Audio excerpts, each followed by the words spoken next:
So hello, what's up mga ka-lifestyle? This is Mark Lifestyle once again. So for today's video mga ka-lifestyle, let's talk about online lending application. Let's talk about good news about online lending application. So yun na nga, recently lang, di ba, merong mga online lending application ang niraid ng NBI. So actually, nanood ako nito sa 24 oras. Then, napanood ko rin yung vlog ni Rendon Labador. So legit naman po talaga siya. Medyo nadili lang ako sa paggawa ng content. Disclaimer muna once again mga ka-lifestyle, no? So, baka kasi yung marilig kong information dito is mali-mali. Correct me na lang if I'm wrong, okay? So, yun na nga. Proceed.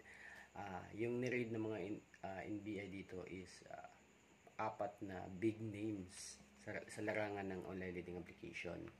So, Wowpera, Zipeso, Lemon Loan, Bali Loan. Actually, itong Lemon Loan, bago pa lang to sa inyong paningin, bago pa lang to sa inyong pandinig. Bago naman talaga to. And alam ko napakaraming mga question ang gusto nyong sagutin natin ngayon. Ano ba 'yon?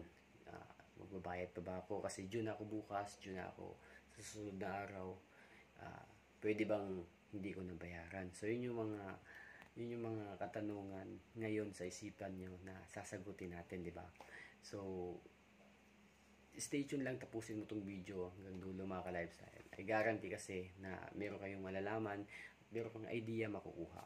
So, itong Wowpera at saka Zipeso, ano to, under to dati ng Treasure Ball or Fintech Lending Corporation. Nakalaunan ay nawala na lang bigla kasi napakaraming complaint. So nag-take over tong si Golden Koi. So sa tunog pa lang halata mo ng Chinese yung may-ari. So hindi lang tong dalawang online lending application na to. Meron pang dalawang connected at sa iisang area lang po talaga sila nag-ooperate sa Makati. So gaya nga nasabi ko dati, halos lahat ng mga online lending application company is nasa Manila area lang po talaga yan. Ako, di ba, sa Makati, Pasay, nandyan lang yan, nasa palibot lang talaga ng Makati yan. So nabigyan na ng sample once again, din patunayan na ni Sir Rendon Labador na hindi lang puro salita. So meron din siyang gawa kasi yun, sumama talaga siya sa pag-grade ng NBI. So napanood ko yung video ng pag-raid sa 24 oras, no? So maraming mga taong relatives ng mga agent ang napunta doon at nagalit at pinagtuturo si Rendon Labador kasi nga yun na nga, hindi nila nagustuhan yung captions or kasi meron ding mga iilang agent ang binibidyoan ni Sir Rendon daw na kumbaga nahihiya sila. Galit na galit sila and I don't know lang kung bakit ganun na lang yung galit nila and I'm sure naman na aware sila sa mga trabaho ng relatives nila doon, diba? So bakit sila magagalit? So ganun pa man, big names talaga tong ni-raid. So I hope magtuloy-tuloy na, unti-unti na mabawasan talaga yung mga haras ng mga online lending application. Sa gayon naman,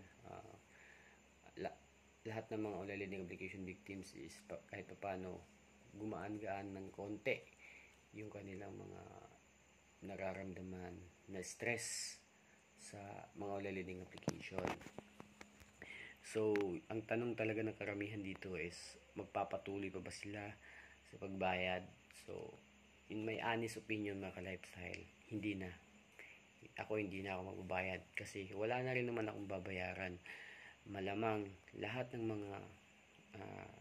mga equipment or gamit ng mga agent sa pangharas is na-confiscate na ng NBI. So, wala na kayong dapat bayaran at wala na rin naman kayong babayaran. Sino yung magre-receive ng payments nyo? Wala na rin naman kasi totally nag-shutdown na talaga tong company nito. Then lahat ng mga nagtatrabaho dito is under investigation. Maliban na lang dun sa mga ibang agent na wala dun that time malamang sila yung gumawa ng diskarte para mangolekta sa inyo. So ngayon, pag meron kayo na-receive ng mga calls galing sa mga agent na to, galing sa mga OLA na Wapera, Zefezo, Bali Loan, Lemon Loan, alam niyo na yung gagawin nyo. Again, nag-shutdown na to mga online lending application na to. Wala na kayong dapat bayaran. Okay? So, syempre, ganun pa rin yung gagawin ng mga agent na to. Haharasin pa rin kayo. 100% po yan. Sure na sure ako. Kasi nga, until now, yung meron ng mga OLA na nasa Play Store na niread na dati, nandiyan pa rin, nangaharas pa rin, di ba? So, ganun din yung gagawin ng mga OLA na to. Okay? So, once again, sana nasagot natin yung mga katanungan na gusto nyong malaman, 'di ba? O sagot na gusto nyong malaman. So, yun, mga ka-lifestyle. Medyo na-delay lang ako sa paggawa ng content kasi busy po tayo one of these days. But, I'm trying to get some information, true information, not false. Basta, meron na akong ma-relay na alam kong ikatutuwa ng mga solid subscribers natin dyan, di ba?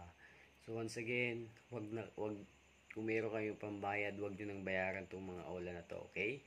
So, especially dun sa mga sumusubaybay sa channel na to, ha, wag nyo nang bayaran. Then, so, yun lang mga lifestyle, peace.